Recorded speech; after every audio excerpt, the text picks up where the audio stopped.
Hello guys, welcome to SPPS school. Today we see chapter 6 तीन वर्ग of 11th class history. Watch the video from start to end.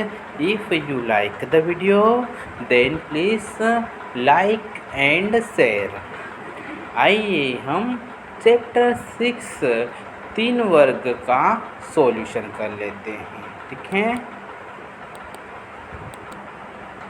इसमें हम पहले question answer discuss कर लेते हैं। फर्स्ट क्वेश्चन दिया गया है, फ्रांस के प्रारंभिक सामंती समाज के दो लक्षणों का वर्णन कीजिएगा। ठीक है, तो इसका आंसर आ जाएगा फ्रांस के प्रारंभिक सामंती समाज के दो लक्षण निम्नलिखित हैं। फ्रांसीसी समाज मुख्य रूप से तीन वर्गों में विभाजित था। ठीक है, फ्रांसीसी समाज मुख्य रूप से तीन वर्गों में विभाजित था। फर्स्ट नंबर भी दिया गया है, पादरी, अभिजात वर्ग, कृषक वर्ग। ठीक है, पश्चिमी चर्च के अध्यक्ष पोप होते थे और कैथोलिक चर्च से संबंध रखते थे। ठीक है, चरकों तथा पादरियों पर राजा का नियंत्रण नहीं रहता था। अभिजात वर्ग राजा पर निर्भर रहता था, किंतु तृतीय वर्ग की स्थिति अत्यंत दयनीय थी। ठीक है, किंतु तृतीय वर्ग की स्थिति अत्यंत दयनीय थी। ठीक है, संसार में सर्वप्रथम सामंतवाद का उदय फ्रांस में हुआ। ठीक है, संसार में सर्वप्रथम सामंतवाद का उदय फ्रांस में हुआ। किसान अपने खेतों पर काम के रूप में सेवा प्रदान करते थे। ठीक है, किसान अपने खेतों पर काम के रूप में सेवा प्रदान करते थे और ज़रूरत पड़ने पर वे उन्हें सैनिक सुरक्षा प्रदान करते थे। ठीक है, नेक्स्ट क्वेश्चन देखते हैं। क्वेश्चन नंबर 2, जनसंख्या के स्तर में होने वाली लंबी अवधि के परिवर्तनों ने किस प्रकार यूरोप की अर्थव्यवस्था और समाज को प्रभावित किया। ठीक है, क्वेश्चन को ठीक से समझिएगा। जनसंख्या के स्तर में होने वाली लंबी अवधि के परिवर्तनों ने किस प्रकार यूरोप की अर्थव्यवस्था और समाज को प्रभावित किया, इसका आंसर देखते हैं। कृषि में विस्तार के साथ ही उससे संबंधित तीन क्षेत्रों जनसंख्या, व्यापार और नगरों का विस्तार हुआ है। यूरोप की तत्कालीन जनसंख्या, ठीक है, यूरोप की तत्कालीन जनसंख्या जो 1000 ईस्वी में लगभग 420 लाख थी। ठीक है, 1000 ईस्वी में लगभग 420 लाख थी। 1200 ईस्वी में बढ़कर 620 लाख और 1300 ईस्वी में बढ़कर 730 लाख हो गई। बेहतर आहार के कारण लोगों की जीवन की अवधि बढ़ गई। ठीक है, बेहतर आहार के कारण लोगों की जीवन की अवधि बढ़ गई। 13वीं सदी तक एक औसत यूरोपीय 8वीं सदी की अपेक्षा 10 वर्ष ज़्यादा जीवन जी सकता था। पुरुषों की अपेक्षा स्त्रियां और बालिकाओं की जीवन अवधि लघु होती थी, क्योंकि पुरुषों को बेहतर भोजन मिलता था। ठीक है, 11वीं शताब्दी में जब कृषि का विस्तार हुआ। ठीक है, 11वीं शताब्दी में जब कृषि का विस्तार हुआ और वह अधिक जनसंख्या का भार सहने में सक्षम हुई, तो नगरों की तादाद में पुनः बढ़ोतरी होने लगी। नगरों में लोग सेवा के बजाय लाडों को जिनकी भूमि पर वे बसे थे, ठीक है, जिनकी भूमि पर वे बसे थे उन्हें कर देने लगे। ठीक है, उन्हें कर देने लगे। नगरों ने कृषक परिवारों के जवान युवा सदस्यों को वैतनिक कार्य और लाड के नियंत्रण से मुक्ति की अधिक संभावनाएं प्रदान की। ठीक है, 13वीं शताब्दी के अंत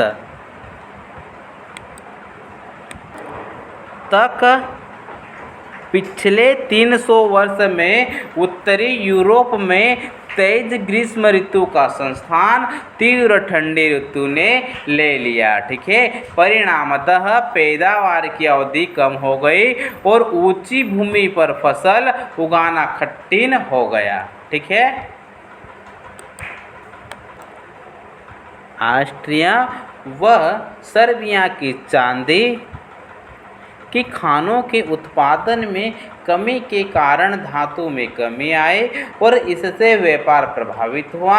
इसके अतिरिक्त 1347 व 1350 के मध्य लोग प्लेग जैसी महामारी से बुरी तरह प्रभावित हुए। ठीक है, 1347 और 1350 के मध्य लोग प्लेग जैसी महामारी से बुरी तरह प्रभावित हुए। आधुनिक आकलन के आधार पर यूरोप की आबादी का करीब 20% भाग इस दौरान काल कवलित हो गया, जबकि कुछ स्थानों पर मरने वालों की संख्या वहां की जनसंख्या 40% तक थी। ठीक है, 40% तक थी। इस प्रकार जनसंख्या में परिवर्तनों के फलस्वरूप यूरोप की अर्थव्यवस्था और समकालीन समाज प्रभावित हुआ। ठीक है, नेक्स्ट क्वेश्चन देखते हैं, नाइट एक अलग वर्ग क्यों बने और उनका पतन कब हुआ। ठीक है, बहुत ही अच्छा क्वेश्चन है, नाइट एक अलग वर्ग क्यों बने और उनका पतन कब हुआ। इसका आंसर देखते हैं, यूरोप में 9वीं सदी के दौरान युद्ध अधिकतर होते रहते थे। ठीक है, यूरोप में 9वीं सदी के दौरान युद्ध अधिकतर होते रहते थे। शौकिया कृषक सैनिक इस युद्ध के लिए पर्याप्त नहीं थे। ठीक है, शौकिया कृषक सैनिक इस युद्ध के लिए पर्याप्त नहीं थे और कुशल अश्वासनों, ठीक है, और कुशल अश्वसेना की आवश्यकता थी। इसने एक नए वर्ग को उत्पन्न किया जिसे नाइट कहा जाता था। ठीक है, इसने एक नए वर्ग को उत्पन्न किया जिसे नाइट कहा जाता था। वे लॉर्ड से उस प्रकार संबंध थे जैसे लॉर्ड राजा से संबंध था। ठीक है, जैसे कि लॉर्ड राजा से संबंध था। लॉर्ड नाइट को जमीन देता था। ठीक है, लॉर्ड नाइट को जमीन देता था, उसकी सुरक्षा का वचन देता था। ठीक है, उसके बदले में नाइट अपने लॉर्ड को एक निश्चित धनराशि देता था और युद्ध में उसकी तरफ से लड़ने का वचन देता था। ठीक है, 12वीं सदी के शुरुआत वर्षों में नाइट समूह का पतन हो गया था। ठीक है, 12वीं सदी की शुरुआत वर्ष में नाइट समूह का पतन हो गया था। ठीक है, नेक्स्ट क्वेश्चन देखते हैं, क्वेश्चन नंबर 4, मध्यकालीन मठों के प्रमुख कार्य निम्न कौन कौन से हैं। मध्यकालीन मठों के प्रमुख कार्य कौन कौन से हैं, इसका आंसर देख लेते हैं। मध्यकाल में चर्चे के अतिरिक्त धार्मिक गतिविधियों के केंद्र मठ भी थे।